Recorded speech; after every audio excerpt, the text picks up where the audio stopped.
Next, o banco digital que faz acontecer. Boa noite. Boa noite. Começamos o Jornal da Record de hoje com um alerta.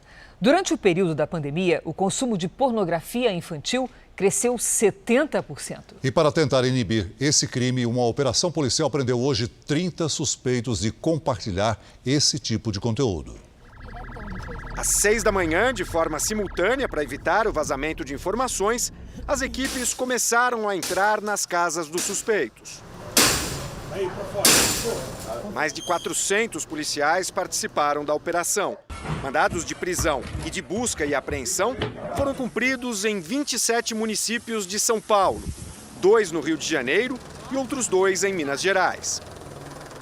Durante 40 dias, os policiais de São Paulo rastrearam e identificaram pela internet 91 suspeitos da rede de pedofilia. Segundo as investigações, eles usavam programas avançados de computador para armazenar, consumir e distribuir materiais de abuso sexual infantil e pornografia.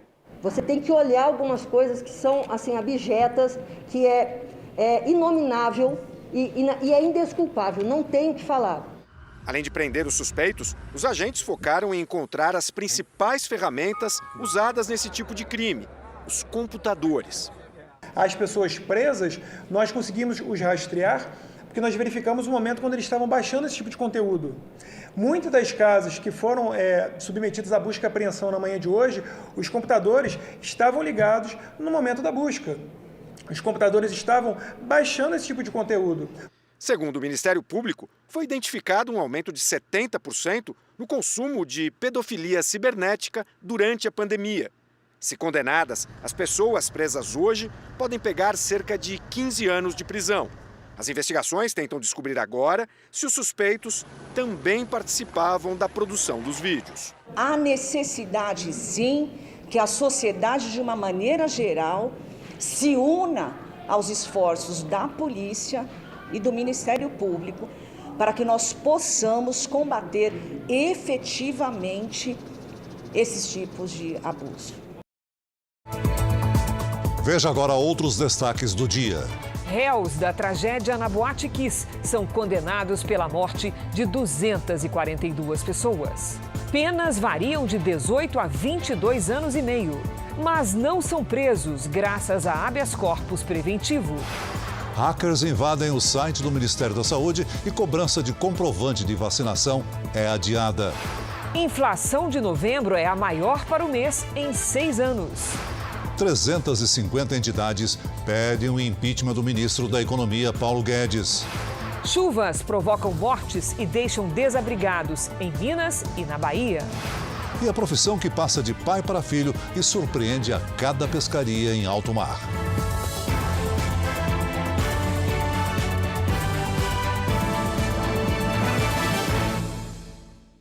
Oferecimento Bradesco. Descubra suas emissões de carbono pelo app.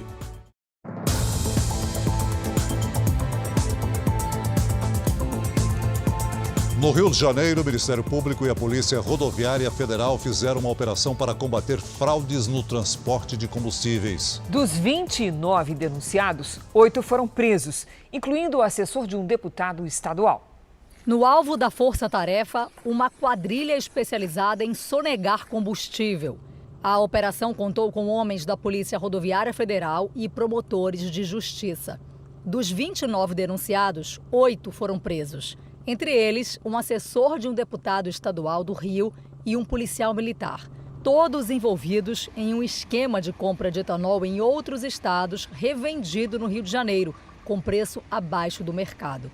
Combustível que atravessa o estado com notas fiscais adulteradas e muitas vezes sem pagamento de ICMS. Fraudes que movimentaram R$500 milhão por mês. De acordo com a Força Tarefa, o etanol era comprado na região de Paulínia, em São Paulo, por exemplo, onde o valor do ICMS é menor. Depois, os caminhões passavam sem problemas em postos da barreira fiscal, como o da Via Dutra, em Itatiaia, no sul fluminense. A quadrilha lucrava, em média, R$15 mil por carreta, que passava sem o pagamento de imposto, com propina de até R$1.500 por veículo. Pelas investigações, a organização criminosa sonegou mais de R$1 bilhão entre os anos de 2019 e 2020. A quadrilha montou uma estratégia ousada para permitir que os caminhões carregados de etanol passassem livremente pela barreira fiscal. Sempre que havia algum tipo de repressão, a organização se reestruturava e adotava uma nova prática. Uma delas foi justamente adesivar os caminhões para que os agentes corruptos pudessem identificar quem pertencia à organização criminosa e quem, como consequência, já pagava vantagem devida para esses agentes, e a passagem ela era facilitada. Depois de 10 dias de julgamento, os 7 jurados decidiram que os 4 réus da Boate Kiss são culpados. O repórter Jairo Bastos acompanhou a sentença no Fórum de Porto Alegre. Boa noite, Jairo. Já estão definidas as penas, certo? Certo, Cris, isso mesmo. Boa noite para você, Celso, boa noite a todos. A sentença foi anunciada no início da noite, depois de 24 minutos de leitura feita pelo juiz Orlando Facini Neto, que conduziu o julgamento. O dono da Boate Kiss, Elisandro Spor, foi condenado a 22 anos e 6 meses de prisão, e Mauro Hoffman, o sócio investidor da Kiss, a 19 anos e 6 meses. Os integrantes da banda Gurizada Fandangueira, que se apresentava na noite do incêndio, Marcelo de Jesus dos Santos e Luciano Bonilha Leão, foram condenados a 18 anos de prisão, todos em regime fechado. Mas, após a leitura da sentença, um habeas corpus apresentado pelo advogado de defesa de Elisandro Spor e extensivo a todos os demais réus, garantiu que eles não saíssem presos aqui do tribunal. Eles vão aguardar em liberdade o julgamento do recurso. Cris, Celso. Obrigada, Jairo. Foram anos à espera pelo julgamento dos réus da Boate Kiss. Familiares e amigos que não puderam ir a Porto Alegre acompanhar o júri de perto assistiram todos juntos por um telão montado no centro de Santa Maria. Palavras de solidariedade e apoio são deixadas em um banner enorme dedicado aos familiares e sobreviventes do incêndio da Boate Kiss. É uma dor que nunca vai ser superada, como se diz, né? Eu deixei essa aqui, né? Um amor a todos, um amor, tipo assim, um amor incondicional, né? Depois de quase 9 anos, os moradores de Santa Maria acompanharam minuto a minuto de todos os depoimentos do júri. E aqui na tenda da vigília, onde o julgamento foi transmitido ao vivo, o resultado do júri foi recebido com muita emoção e até mesmo um certo alívio pela resposta da justiça. Infelizmente, eu perdi meu filho, era um parceiro, um companheiro. Eu vivo sozinha, sou solteira, mas dói demais. Este pai perdeu o filho no incêndio. A filha, que também estava junto naquela noite, sobreviveu e foi uma das testemunhas do julgamento. Para ele, o júri nunca deveria ter saído da cidade. Gostaria de estar mais perto dos pais lá, de poder abraçar alguns, porque eu sei que nesse momento é importante e cada um tem o seu jeito de sofrer, de cuidar. A gente está muito bem abraçado, né? A tragédia da Kiss, a justiça foi feita, de uma forma ou de outra. Agradeço a Deus, porque a justiça está sendo feita e foi feita por todos aqueles que sofreram. Ainda nessa edição, você vai ver o passo a passo do último dia do julgamento que levou à condenação dos 4 réus. O Ministério da Saúde adiou a cobrança do passaporte da vacina para quem chega ao país de avião. A medida passaria a valer nesse sábado, mas o site do Ministério foi alvo de um ataque hacker. Durante todo o dia, a página saude.gov.br permaneceu fora do ar. Na madrugada, quem tentou acessar o site encontrou uma tela azul e um recado informando que havia um ataque virtual ao sistema, bloqueando o acesso aos dados e cobrando um resgate em criptomoedas para restabelecer o serviço. A mensagem alegava que os dados internos dos sistemas foram copiados e excluídos, e 50 terabytes de dados estariam nas mãos dos hackers. Ainda orientavam a entrar em contato com eles, caso o governo quisesse os dados de volta. Quanto à base de dados que já existia, não se sabe até agora se ela foi afetada ou não. Tecnicamente não parece ter sido. E quanto aos dados que poderiam ser eventualmente vazados se os sistemas continuassem disponíveis no ar, esses foram bloqueados para justamente não acontecer.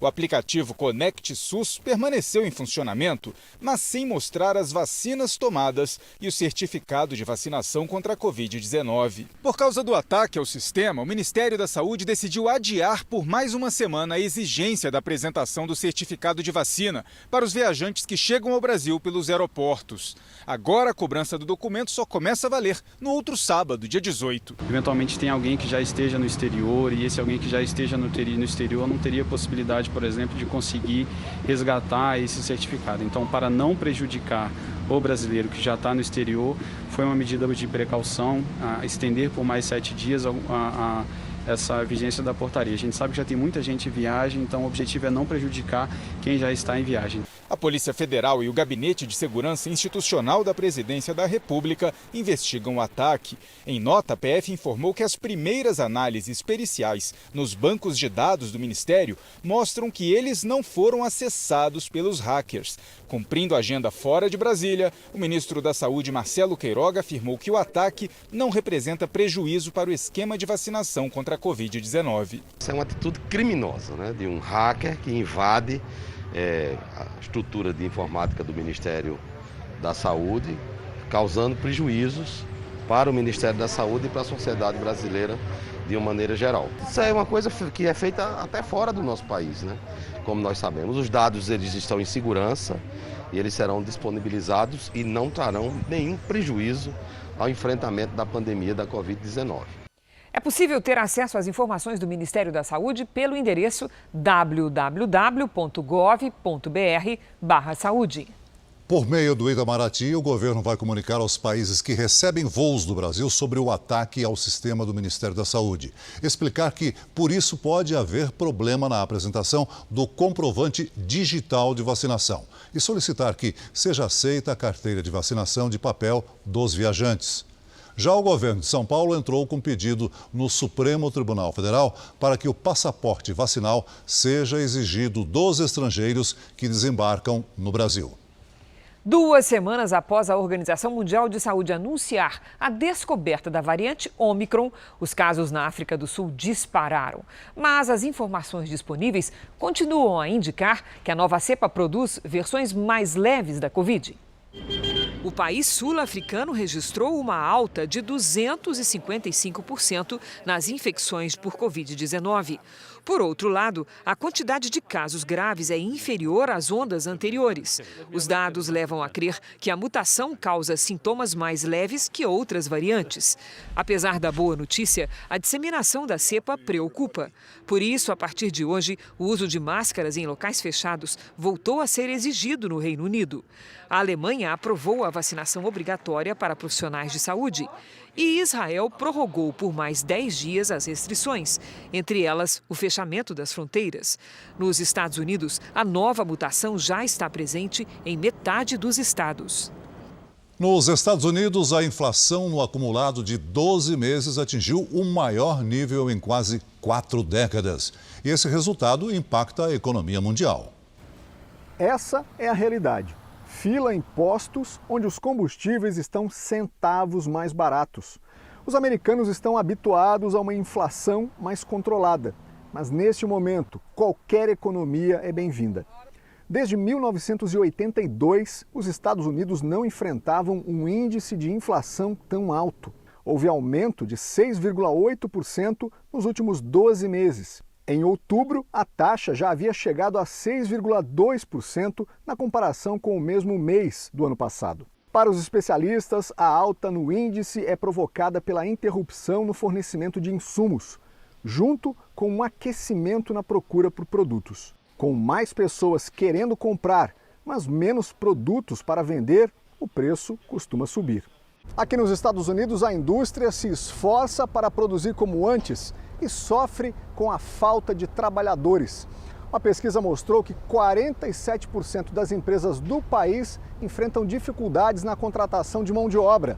Um problema, já que com a proximidade do fim do ano, o consumo tende a aumentar. E isso ameaça o desempenho econômico do governo Biden. Para conter a inflação, um aumento dos juros é esperado. Ainda nessa edição, a inflação de novembro no Brasil, que foi a maior em 6 anos. A justiça britânica determinou hoje que o ativista Julian Assange pode ser extraditado para os Estados Unidos. Mas a ação não é automática. Ele ainda deve recorrer. Nascido na Austrália, Assange é acusado de 18 crimes nos Estados Unidos. Isso porque um site comandado por ele divulgou milhares de documentos secretos entre 2010 e 2011. O ativista passou 7 anos refugiado na Embaixada do Equador, em Londres, e acabou preso pelas autoridades inglesas em 2019. Atualmente, ele cumpre na Inglaterra uma pena de 50 semanas por prisão por desrespeitar as condições de fiança da justiça. Veja daqui a pouco. Inundações provocam mortes e deixam desabrigados em Minas e na Bahia. E na série especial, em busca do sustento, pescadores artesanais enfrentam os desafios do trabalho em alto mar.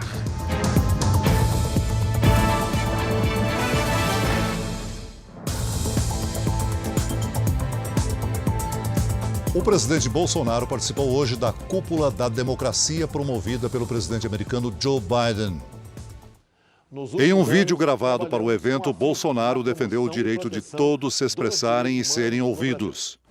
Reafirmo nossa determinação de proteger e respeitar os direitos humanos e as liberdades fundamentais de todos os brasileiros, independentemente da origem, raça, sexo, cor, idade, religião, sem qualquer forma de discriminação. Líderes de 110 países participam dos debates feitos de forma virtual. O objetivo do encontro é defender as democracias contra o autoritarismo, a corrupção e a violação de direitos humanos. Países como China, Rússia, Cuba e Haiti ficaram de fora. Ao final do evento, o presidente americano Joe Biden prometeu fortalecer a democracia nos Estados Unidos e fez um apelo para que os outros países façam o mesmo, respeitando o voto. The right to have your vote counted is the threshold liberty for democracy. O governo federal começou a pagar hoje a segunda parcela do Auxílio Brasil. É o primeiro mês em que o valor mínimo do benefício passa a ser de R$ 400. Os primeiros a receber foram os beneficiários com o final do número de inscrição social 1. O pagamento continua na próxima semana para os beneficiários com o número de identificação social de 2 a 6. Entre os dias 20 e 23 de dezembro, recebem as pessoas com finais 7, 8, 9 e 0. O pagamento mínimo de R$ 400 por família este mês foi garantido por uma medida provisória editada no começo da semana. Segundo o Ministério da Cidadania, do total de 14 milhões e meio de famílias atendidas em novembro pelo novo programa social, 13 milhões receberam menos de R$ 400 e terão um complemento até alcançar esse valor. Vamos agora com a opinião do Augusto Nunes. Boa noite, Augusto. Boa noite, Cris. Boa noite, Celso. Boa noite a você que nos acompanha. Uma comissão parlamentar de inquérito do Congresso deve ser instaurada quando 1/3 dos deputados federais ou dos senadores requer a investigação de determinado assunto. Baseado no tamanho das bancadas, o presidente da Casa estabelece o número de integrantes que cada partido pode indicar. As legendas mais numerosas sempre ficam com os cargos de presidente e relator. São os mais importantes. Durante o prazo fixado para os trabalhos, a CPI assume poderes próprios de autoridades judiciais. Convoca e interroga depoentes, ouve testemunhas, investiga suspeitos, solicita e apura informações. Pode até quebrar sigilos bancário, telefônico e fiscal. Uma CPI se encerra com a leitura do parecer do relator e todo o material reunido durante as apurações é encaminhado a quem tem o direito de aplicar punições. Foi assim que terminou, por exemplo, a CPI da Covid. Aprovado o relatório do senador Renan Calheiros, os integrantes da CPI não têm mais nada a fazer. É hora de voltar ao trabalho normal. Enfim, um alívio para quem quer se livrar das ligações de telemarketing. A partir do ano que vem, as empresas vão ter de usar um número exclusivo que deixa claro a quem receber o telefonema que se trata desse tipo de ligação. De Brasília, o repórter Alessandro Saturno tem os detalhes. Boa noite, Saturno. Olá, Celso. Boa noite para você, para a Cris e a todos que nos assistem. Bom, essa decisão desse número exclusivo foi publicada hoje pela Agência Nacional de Telecomunicações, a Anatel. De acordo com essa norma, o número 0303 terá de ficar visível no visor do telefone para facilitar a identificação para o consumidor, né? No caso, o consumidor ele poderá pedir o bloqueio desse tipo de chamada nas operadoras de telefonia. Segundo a Anatel, as novas regras elas foram aprovadas após uma consulta pública. O prazo para a implementação dessa nova regra é de 90 dias para as operadoras de serviço móvel e 180 dias para as prestadoras de serviço fixo. Celso, Cris. Obrigado, Alessandro. Veja a seguir, réus da Boate Kiss são condenados, mas não são presos graças a habeas corpus preventivo. E na série especial, relatos emocionantes dos pescadores e histórias que eles garantem são verdadeiras.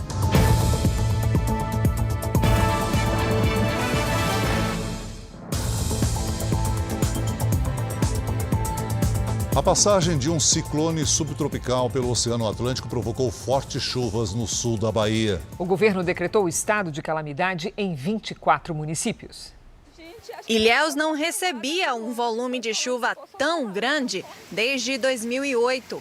Foram 203 milímetros de água no intervalo de 16 horas. Pelo menos 16 casas desabaram na cidade. Uma pessoa chegou a ficar soterrada, mas foi resgatada e encaminhada ao hospital regional. Ela quebrou um braço e uma perna. Diversas rodovias foram interditadas na região. O município de Canavieiras decretou estado de emergência e calamidade pública após a maior enchente no município em 35 anos. 30 famílias foram afetadas. Em Itamaraju, no extremo sul do estado, 3 pessoas morreram soterradas. E Jucuruçu tem mais de 1.500 desabrigados. É um momento muito triste, desesperador, porque eu mesmo, eu peguei todas as minhas economias e tinha acabado de investir na minha casa. Eu gastei quase 200 mil reais. O fornecimento de água potável foi interrompido e o acesso ao hospital cortado porque uma ponte cedeu. O ciclone subtropical também causou tempestades em Minas Gerais. 31 cidades se encontram em estado de emergência. A região mais afetada, no Vale do Jequitinhonha, vai receber ajuda humanitária.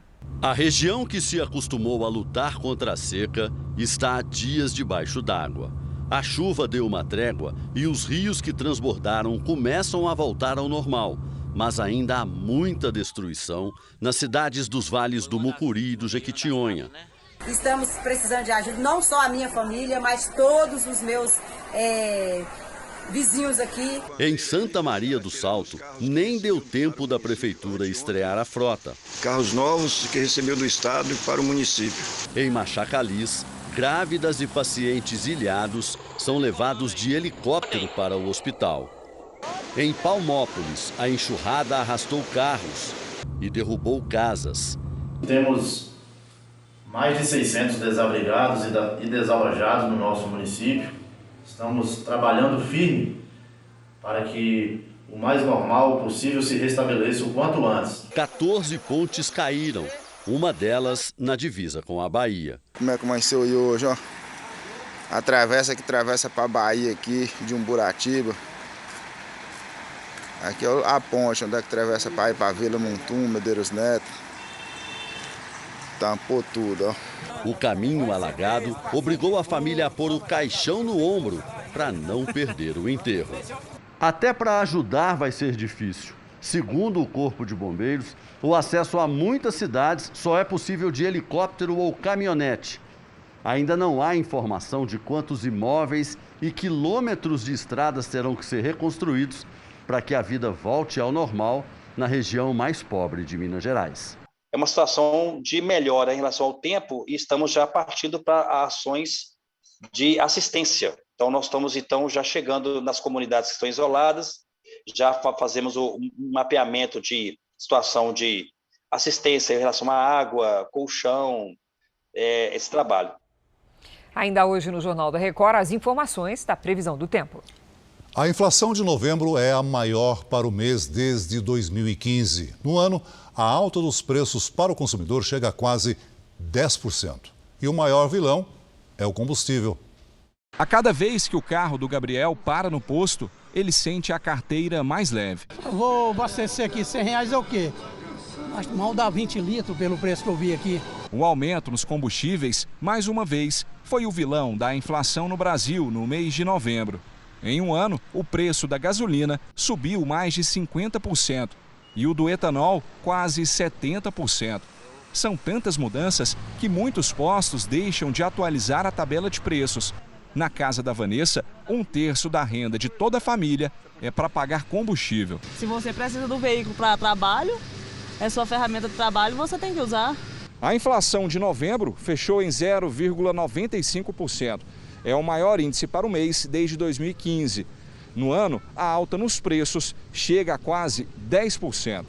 Apenas 2 dos 9 segmentos avaliados tiveram redução nos preços, incluindo alimentação e bebidas. Parece bom, mas não é. O preço recuou porque não estão comprando. Em outras palavras, de novo, a população está comendo menos. Quem come menos são sempre os mais pobres. Para o economista, aumentar os juros para combater a inflação não está surtindo efeito. Após 7 aumentos consecutivos, a taxa Selic chegou a 9,25%. Ele considera alta para um país que vem de 2 trimestres seguidos com retração da economia. O juro alto com inflação gera uma das doenças da economia mais perigosa, que é estagflação, com a economia parada e os preços subindo. Os parlamentares acreditam que a lei da desoneração na folha de pagamento dos setores que mais empregam no país será sancionada pelo presidente Bolsonaro na semana que vem. O prazo para a sanção ou veto é de 15 dias úteis, mas como o presidente já sinalizou ser favorável ao texto aprovado ontem, o Congresso espera uma antecipação para que as empresas possam se planejar. Esse é um dos destaques do portal R7. Para ler essa e outras notícias, acesse r7.com. O ex-coordenador da Lava Jato no Paraná, Deltan Dallagnol, se filiou hoje ao Podemos. Dallagnol deixou o Ministério Público Federal em novembro para iniciar carreira política.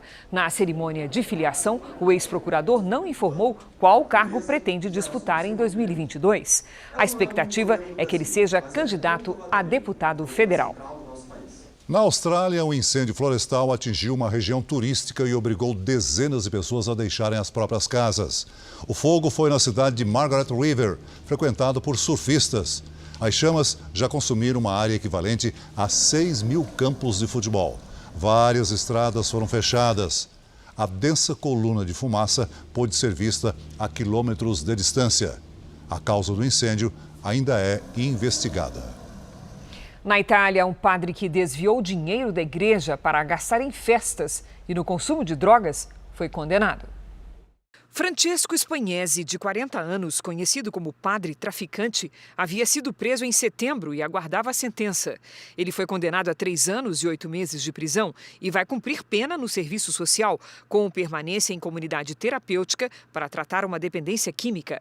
O padre admitiu o envolvimento com o tráfico de drogas e confirmou o uso de recursos das contas da paróquia da Anunciação de Castellina, perto da cidade de Florença, instituição que ele dirigiu até setembro. Alguns jornais dizem que podem ter sido desviados até 300 mil euros, o equivalente a R$1.895.000. Francesco Spagnese chegou a ser investigado por tentativa de lesões graves, mas a acusação não foi para frente na justiça. Isso porque ele teria se relacionado sexualmente com dezenas de homens sem proteção, sem informar que era portador do vírus HIV. O padre confirmou que sabia ser soro positivo, mas diz ter se protegido durante as relações e informado aos parceiros. Pelo menos 15 depoimentos afirmam o contrário. 350 entidades entraram com um pedido de impeachment do ministro Paulo Guedes no Congresso. Guedes está sob pressão pela atuação no Ministério da Economia durante a pandemia e pelas consequências que o trabalho dele teve entre a população mais pobre. Existem no país os brasileiros que se sentem invisíveis. Eles veem a gente, mesma coisa que não vê. As pessoas passavam na rua, via a gente como invisível. Pai, mãe e filho estavam morando na rua. Foram salvos por uma mulher sensibilizada pela situação. Uma moça que foi entregar comida à noite pra gente e ela pegou nosso telefone, se interessou pela história e começou a ajudar a gente. Aí ela já deu entrada aqui no quarto pra gente em menos de uma semana. Esse tipo de história se tornou mais comum nos últimos anos, num país com desemprego em alta e inflação que não para de crescer. Também é grave a situação de pobreza e a versão extrema dela, a miséria em que 12 milhões de brasileiros se encontram. A família que agora vive neste quarto, na Grande São Paulo, é exemplo de perseverança. Graças a Deus, conseguimos sair e estamos aí, lutando. Responsável pela política econômica do país, o ministro Paulo Guedes está pressionado.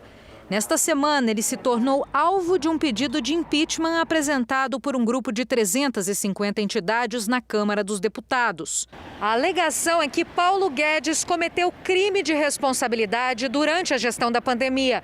O grupo afirma que não houve previsão de despesas para o enfrentamento dos efeitos do coronavírus e que o auxílio emergencial foi suspenso no pior momento. Os autores do pedido de impeachment afirmam que Paulo Guedes fomentou a pobreza no país. O ministro esteve hoje em São Paulo para reuniões com empresários e comentou o pedido de impeachment. Desde o início, eu tive com a Receita Federal impedindo exportações de produtos médicos hospitalares importantes, com o setor produtivo providenciando os ventiladores pulmonares. Eu tenho cartas de agradecimento da Pfizer por ajudar a trazer vacina para o Brasil. Eu criei o auxílio emergencial que ajudou 68 milhões de brasileiros. Então eu acho que é um total despropósito, né? Quer dizer, mas é natural, na democracia é assim, né? A pessoa te joga uma pedra enquanto você está salvando a vida dele. O ministro Paulo Guedes possui uma empresa nas Ilhas Virgens Britânicas, um paraíso fiscal no Caribe desde 2014. Na época, ele investiu o equivalente em dólares a 23 milhões de reais. O caso fez parte dos Pandora Papers, revelados pelo Consórcio Internacional de Jornalistas Investigativos. Desde que Guedes assumiu o ministério em janeiro de 2019, a empresa offshore teve um ganho de mais de 16 milhões de reais. Só com a valorização do dólar até outubro, o ganho é de cerca de 15 mil reais por dia, o que levanta a suspeita de que o ministro foi favorecido pelas políticas econômicas que adotou. Mais recentemente, se soube que a filha dele continuou sócia da empresa. Guedes sempre afirmou que não fez nada de ilegal e, num depoimento na Câmara, justificou que a manutenção da filha na empresa em paraíso fiscal serviria para evitar impostos na transmissão da herança. Esse ministro, ele tem atuado contra a população, contra a Constituição Federal e precisa ser afastado imediatamente. O que a gente está vivendo nas comunidades do país, né?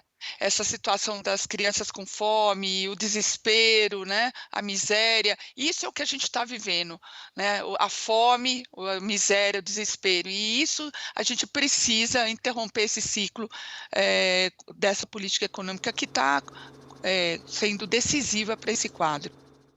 O mesmo grupo hacker que invadiu a página do Ministério da Saúde e tirou do ar a plataforma ConectSUS fez um novo ataque contra o governo. Desta vez, ao site da Escola Virtual, que pertence à Escola Nacional de Administração, órgão vinculado ao Ministério da Economia. 6 homens e uma mulher deram o veredito. Culpados. Os 4 réus da Boate Kiss receberam as sentenças no final da tarde no Fórum de Porto Alegre. O dono da casa noturna pegou a pena maior, mais de 22 anos de prisão em regime fechado. O sócio, 19 anos e 6 meses. O cantor Marcelo de Jesus e o auxiliar da banda, Luciano Bonilha, 18 anos de prisão cada um. Mas eles não saíram presos do tribunal, porque tinham um habeas corpus preventivo. O 10º dia de julgamento foi também o mais intenso. Isso que se causou acendendo pulando, não avisando, trancando, se permitindo uma boate, colocando espuma.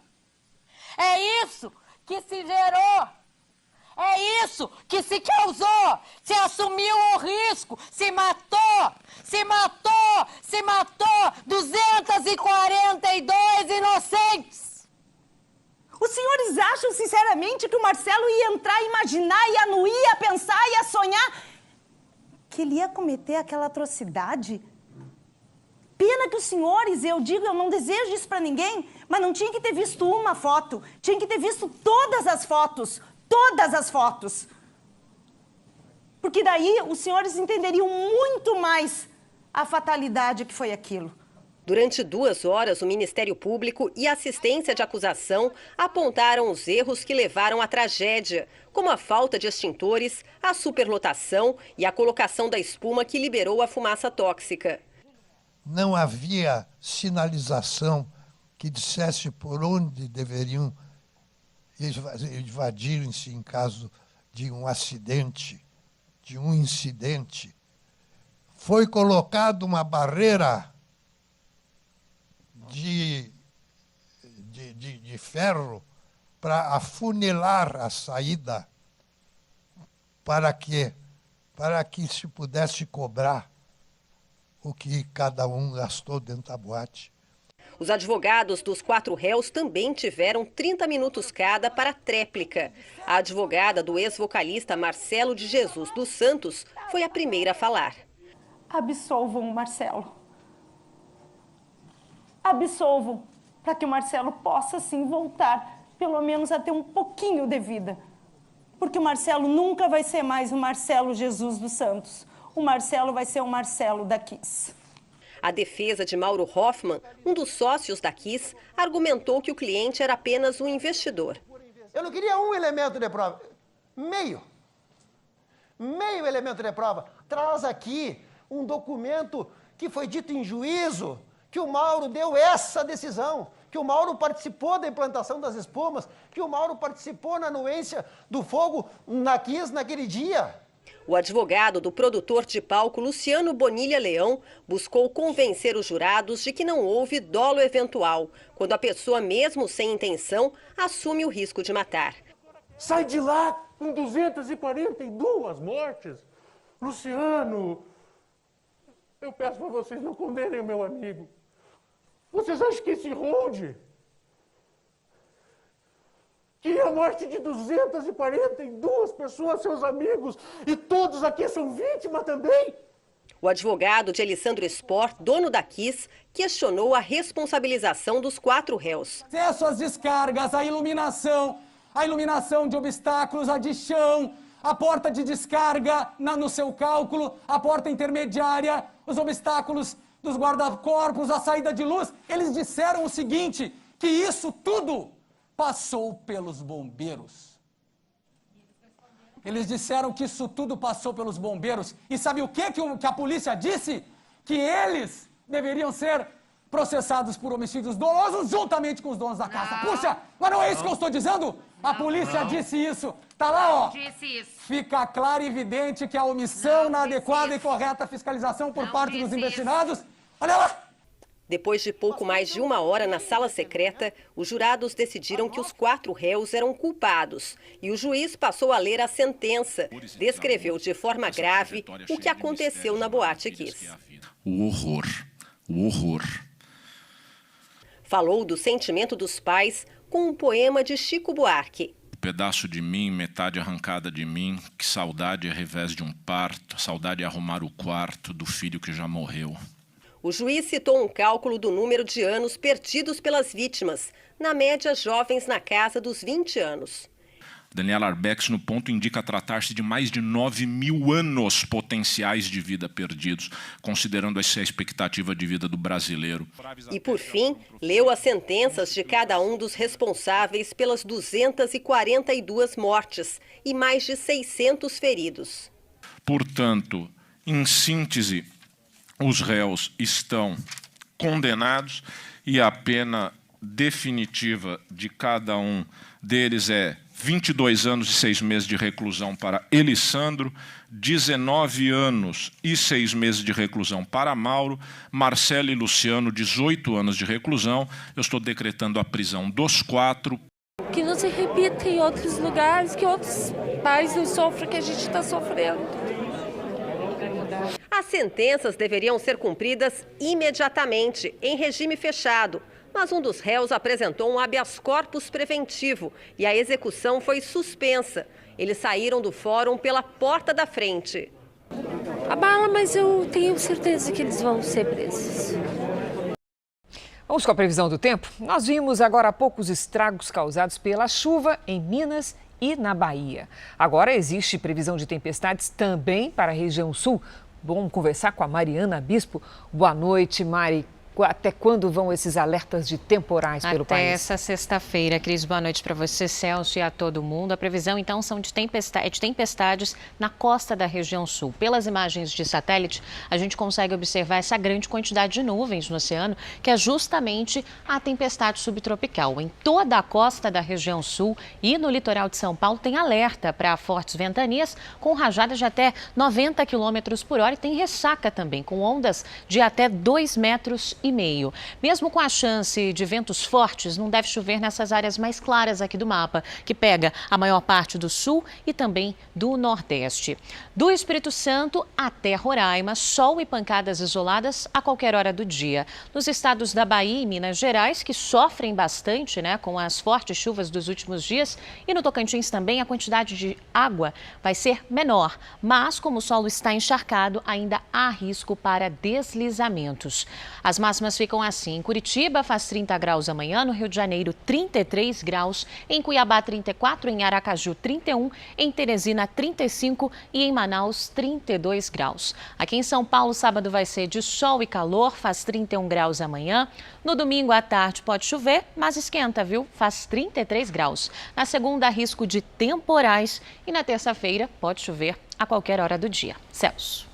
Mari, no Tempo Delivery de hoje, um pedido do Keriton da cidade de Carandaí, Minas Gerais. Perfeito, obrigada pela participação. Em Carandaí, o sol vem acompanhado da chuva. Nos próximos dias, as máximas não vão passar dos 25 graus. Fechamos com o pedido da Maria das Graças. Ela quer saber a previsão para Jaboatão dos Guararapes, Pernambuco. Obrigada, Maria. Em Jaboatão, os próximos dias vão ser de sol com chance de pancadas de chuva. Máxima amanhã de 30 graus e 29 no domingo. E você que está assistindo a gente, participa também do nosso Tempo Delivery nas redes sociais. É só mandar uma mensagem com a hashtag Você no JR. Bom fim de semana. A gente se vê amanhã, não, né? Vocês não estão de plantão. Até segunda, Maria. Até segunda, Maria. O Jornal da Record faz agora um convite para você ajudar na campanha da Abades. A Abades é uma instituição sem fins lucrativos que trabalha no desenvolvimento de crianças com deficiência intelectual e autismo. Veja como participar.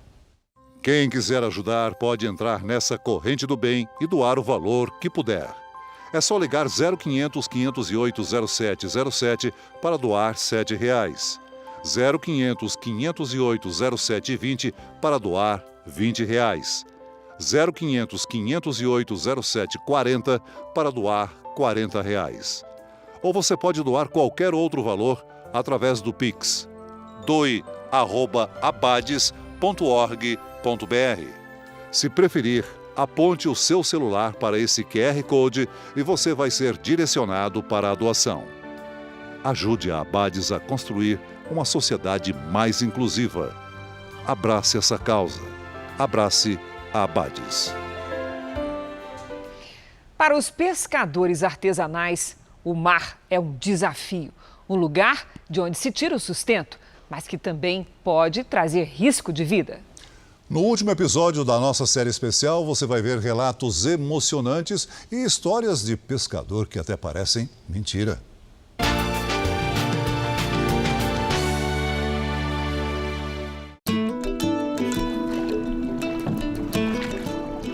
Nelson e o filho dele seguem para mais um dia de trabalho. O sustento das famílias há gerações vem do mar. E olha que mar! Estamos em Porto Belo. A cidade que nasceu como uma vila de pescadores fica a cerca de 1 hora ao norte de Florianópolis. Daqui saiu, em 1817, uma lei para a padronização do tipo de redes que os pescadores de todo o país deveriam usar. E tudo isso por decreto assinado pela monarquia portuguesa. Essa é a 12, só 12. Tem 12,5, tem 13, aí a 13 é maiorzinha. Será que o mar tá para peixe? Tá, vamos ver hoje, né? Vamos ver? Vamos ver. Vamos lá. Nelson é pescador desde os 14 anos. Aprendeu a profissão com o pai. Depois foi a vez dele passar ao filho todos os ensinamentos. E você acompanha seu pai sempre? Como é que é isso aí? Sim. É? Ao entrar no barco de Nelson, parece que entramos num outro ritmo. O Brasil tem pelo menos 1.800 embarcações de médio porte como esta, muitas rastreadas por satélites, o que garante mais segurança. O pescador, que está no mar há mais de 50 anos, nos mostra a cabine. Alguns equipamentos permitem que a tripulação fique em alto mar por até 10 dias seguidos. Estou vendo aqui 2 camas. Ah, é. Essas camas são para quê? O senhor dorme no barco? Sim, sim, aqui lá fica o nosso alojamento aqui. São 2 rádios, é isso? Esse aqui a capitania exige, né? Porque é o VHF. Que equipamento que é esse aqui? Aí a sonda, aqui é o chão, areia. Aqui é o fundo do mar, é isso? É, ali é o fundo, areia, né? Durante a navegação, ele me passa o timão. E para um marinheiro de primeira viagem, até que me saio bem. Agora tu vai devagarzinho. Agora que você está navegando o barco, agora vou virando. Bem devagarzinho para ele passar aqui. Pelo trajeto, até chegar em águas mais profundas, cruzamos outros pescadores, em embarcações ainda menores que a nossa. De repente, já em mar aberto... Ô Júlio, eu vou dar uma largada aqui. O barco para numa área que eles consideram ideal. Mesmo em alto mar, a tradição é a mesma. É preciso paciência. O tempo ameaça fechar e mostra o quanto estamos indefesos frente à natureza. Lá no mar o filho chora e a mãe não vê. Na cadeia é pior. Eu quero Por que é barco. sofrido? É, o mar, essas tempestades, ciclone. Não tem tempo ruim, né? Aí o cara vai, mas não sabe se volta. Como já perdemos muitos amigos nossos, né? No mar. Depois de 1 hora, o motor é ligado e a rede, que tem quase 1 quilômetro, é recolhida. Em condições ideais, eles chegam a voltar para casa com o barco cheio. Às vezes 100 quilos, às vezes 400. Enquanto a rede é puxada, os peixes atraem pássaros famintos. Só que hoje o mar não estava para peixe e nem para pescaria. Muitos não tinham o tamanho ideal e, por lei, quando o peixe tem menos de 7 quilos, os pescadores têm que devolvê-los ao mar. Muito fraca a pescaria. Dias bons, segundo pai e filho, são cada vez mais raros. Em parte por causa da concorrência de um outro tipo de pesca, a industrial. Hoje em dia, cada barco como esse, artesanal de médio porte, muitas vezes tripulado pela família, consegue tirar algo em torno de R$1.000 a R$3.000 por mês. Mesmo numa profissão tão romantizada, pescadores também têm contas a pagar. Qual é a melhor parte disso e a pior parte disso? É quando não tem o peixe, né? Que o cara quer o peixe e não tem. É, igual essa semana passada agora não fizemos nada. Só que essa é uma realidade ainda pouco conhecida. O Brasil não possui registros oficiais sobre este grupo, o que aumenta ainda mais a situação de vulnerabilidade dos pescadores artesanais. Ele não pode pescar aqui na beira da praia, ele tem que sair 1 milha, 1.800 e poucos metros para fora para poder colocar a rede. Então, isso tudo dificulta, né? Então, lá já era uma área que não tinha o peixe já antes. E ele estava acostumado a pescar um pouco mais em terra, onde tinha o peixe. E o peixe ainda tem também. Em terra, os cuidados também têm que ser frequentes. Além do barulho do mar, o som, que parece de uma fábrica, também faz parte da vida dos pescadores. É a manutenção das embarcações. André consertava o próprio barco. Além da paciência como bom pescador, tem muitas histórias. Algumas das pescarias trazem fama ao rapaz. Cara, eu não tenho foto desses peixes. Na época que eu trabalhava, só tinha câmera fotográfica, né? peixe grande, né? Cação branco, tubarão branco de 500 quilos, agulhão Merlin, aquele Merlin preto de 600 quilos, meca de 400 quilos. Manuel, que também fazia manutenção no barco, prefere não falar das pescarias de sucesso. Toda vez que volta do alto mar, se concentra nos mínimos detalhes do casco para não correr riscos.